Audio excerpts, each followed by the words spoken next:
Hey guys, welcome back to today's video. Today is Monday, April 12th, 2021, and today we're going to be talking about this new Gallup poll that tracks the American public's party affiliation and which party they lean to and has for the past few decades. And I want to discuss why this is an important thing to note, that the Democratic Party has the largest increase in affiliation in around a decade.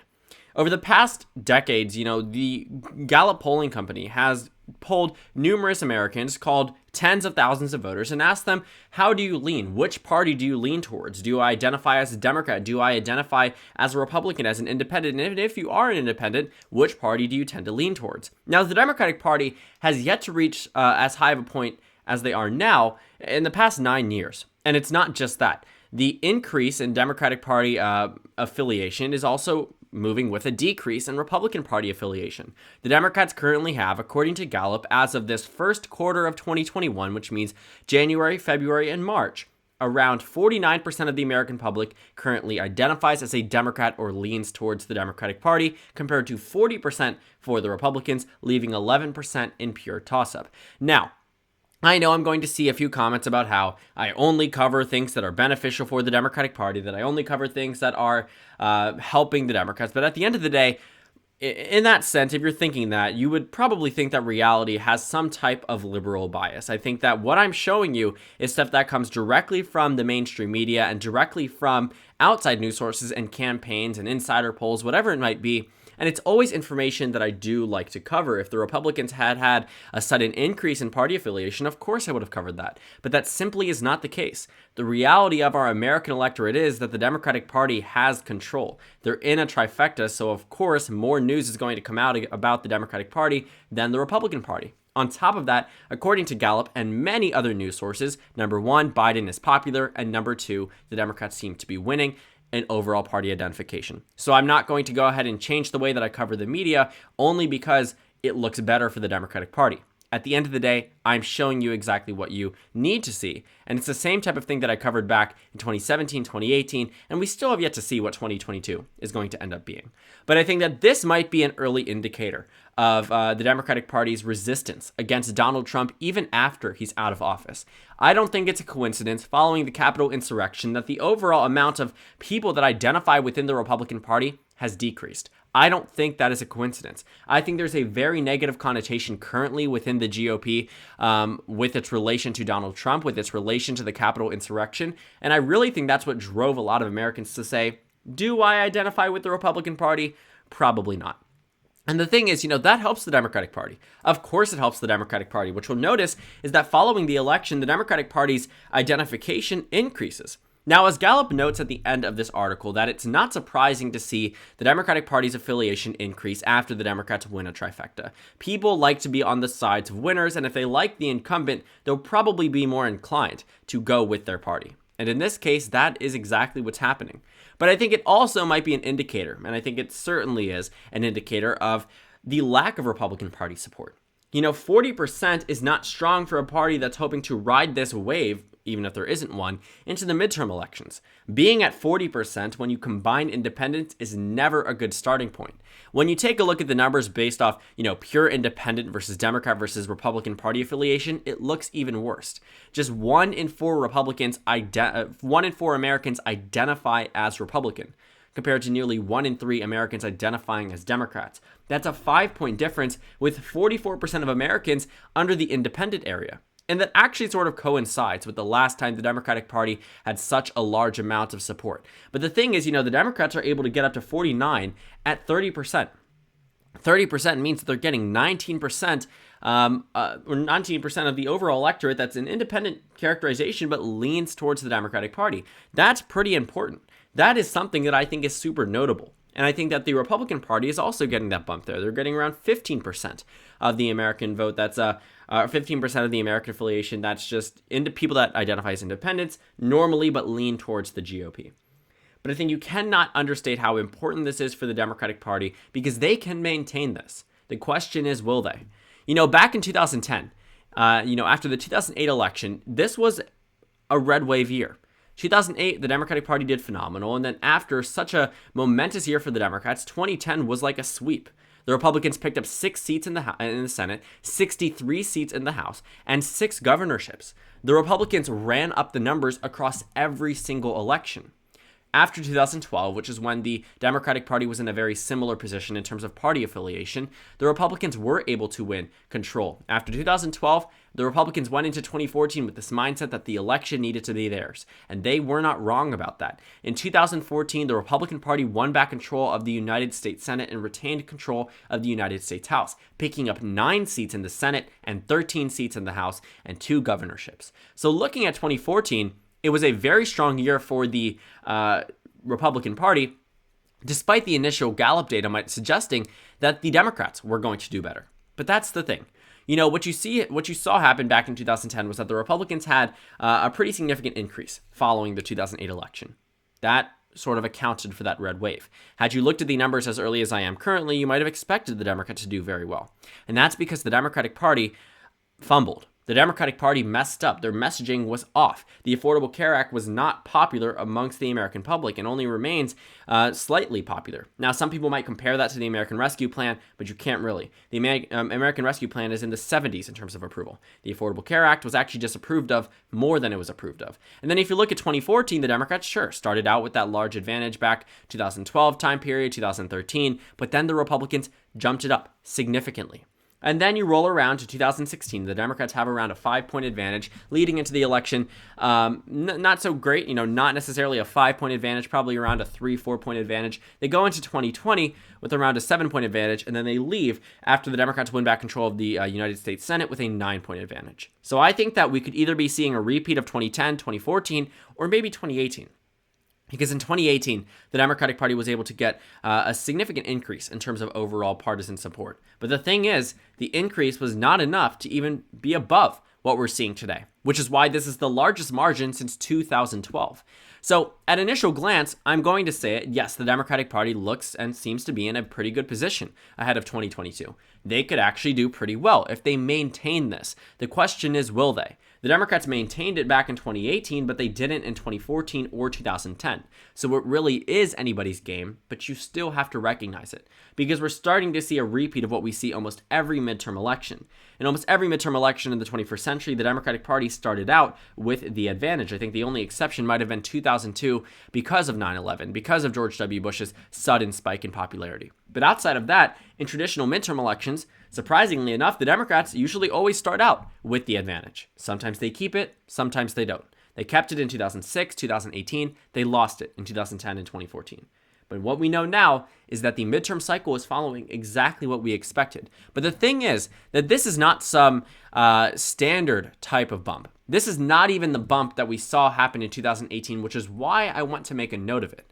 And I think it's largely due to the fact that Joe Biden is a surprisingly popular president. Yes, he was liked by the American public, but he was someone who was likable, not someone who would have been approved of in the eventual time that he was in the Oval Office. And I think that looking at the popularity rating, a 14-point bump or a 14-point net approval rating is significantly higher from whatever Donald Trump had at this point in time. Because Donald Trump was only approved of for the first 2 weeks of his presidency. After that, he was never approved of by the American public. Joe Biden has yet to be disapproved of by the American public. But things can change, but I'm just pointing out there's a very big difference between Donald Trump and Joe Biden at this point in time. And looking at Joe Biden's victory in the 2020 presidential election, it's not necessarily a surprise to me that the party affiliation has also increased with this approval rating. The American public got a lot more involved in politics in 2020 than it did in 2016 or 2012 or 2008, surprisingly enough. Joe Biden received the most votes for any presidential election candidate in United States history, more than Obama, receiving a margin that was actually larger than Obama's in 2012. So looking at the election results in 2020, it makes sense that Joe Biden and the Democrats would see an increase in party affiliation. But I think it also makes sense that they would have a larger possible chance of doing well in 2022, at least off initial glance. Regardless of who was president, the numbers look more favorable for the Democrats in 2022 than it did for them back in 2017, looking ahead to 2018. Of course, there was different circumstances, a very unpopular Republican president, but I do want to point that out. And also, it's not as if that this Gallup poll has always been skewed against the Republican Party. That's not an argument that can be made. When you're looking at the numbers as recently as April of 2020, the Democrats and Republicans tied in terms of overall Republican/Republican leaners and Democrats versus Democrat leaners, which means that in April, around 1 year ago today, we saw the Republican Party and the Democratic Party tied. A year later, after the Democrats win, a plus 9% advantage, where in fact, actually, the March data shows a plus 7% advantage. But plus 7, plus 9, it really doesn't matter when you were starting at a baseline of 0 for the Democratic Party or the Republican Party. They had room to move. But because of Donald Trump's increasingly lower approval rating after that point, because April was actually one of the highest points in Donald Trump's entire presidency. In fact, Donald Trump's approval rating was the highest it had ever been, besides, I believe, right around this time period, on the first day that he was elected. It actually should be a little bit higher than that, but his approval rating in April, at least according to FiveThirtyEight, seems to be the highest approval rating of his entire presidency. So I can see why there was a sudden surge for GOP support in April of 2020. But after then, Donald Trump's approval rating started taking hits. The Republican Party's approval rating started taking hits. Whatever it was, the American public was starting to view Republicans in an unfavorable fashion and Democrats in a favorable one. That's why the Democratic Party was able to win control of the House. That's why the Democratic Party was able to win control of the United States Senate. And that's why the Democratic Party was able to win back the presidency. This trifecta did not happen by chance. This trifecta happened due to a combination of factors that ultimately resulted in the Democrats winning 2 places that they did not win previously. And I think that the Democrats are still riding this energy, riding this anti-Trump sentiment to largely, expand the amount of Americans who affiliate with them. Because 49%, like I had said, is the highest they've seen since 2012. Before then, 2009. Looking at that 49% number, there is no real reason as to why it should be this high, except for maybe that the Democratic Party is more popular than it had been in the past. That the Democratic Party is approved of because Joe Biden is approved of. I'm not surprised by these numbers.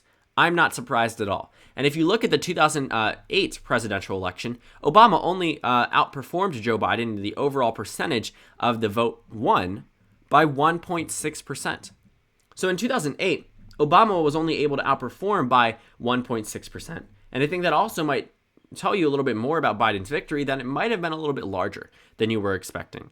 And while the electoral vote margin probably wasn't as large as it should have been because Obama won more electoral votes despite winning a narrower popular vote margin, I think the popular vote margin is something that you cannot ignore at 4.5%, because that's a 5-point margin nationally speaking.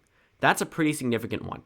So I understand maybe a 5-point deficit between the Republicans and the Democrats, but you can't make an argument as to why a 9-point deficit, the largest since 2012, is something good.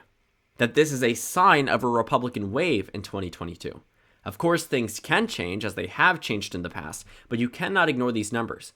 And also, I think that it's just very interesting that the Democratic Party, which, has been largely vilified by members of the right-wing media, which makes sense. Obviously, when you have a party move out, you're going to see the opposition party's media and the conservative-leaning media face off against that incumbent Democratic Party or incumbent Liberal Party.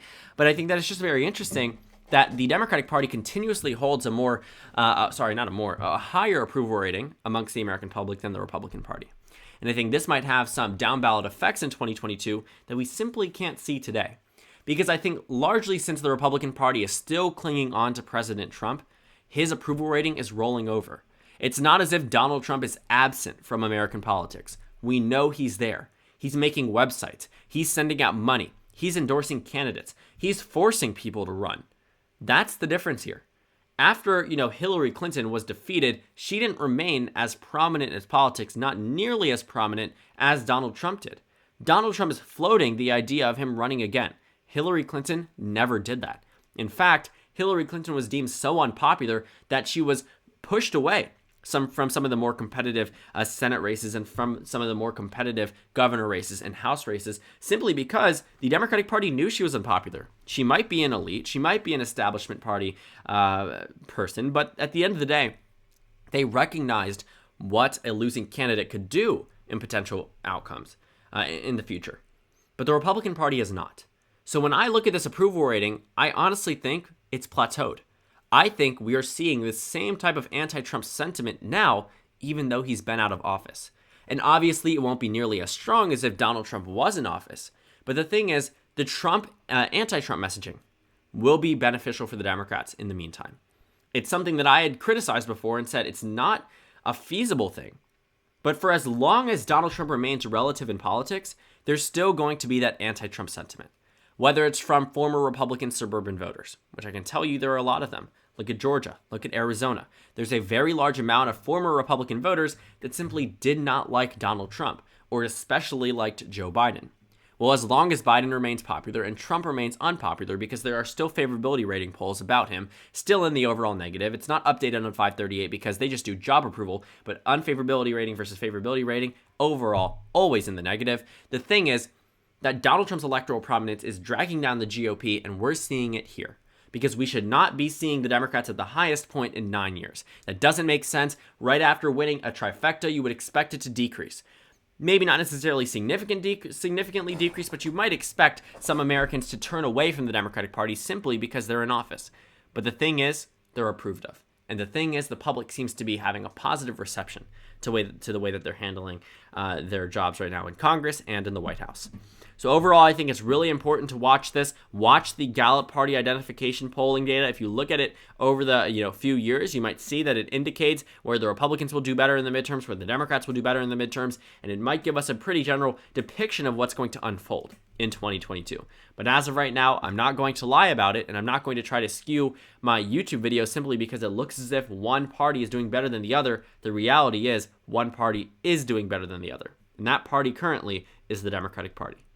So thank you guys so much for watching this video. Make sure to comment down suggestions below. Subscribe on the left if you haven't already, and check out the Instagram and Twitter. At the bottom left of the screen, there's also a Discord server for you to go ahead and join. On the screen, there's a video you can watch, and then a playlist for my Biden-Harris administration analysis videos. Again, thank you guys so much for watching, and I will see you all later today.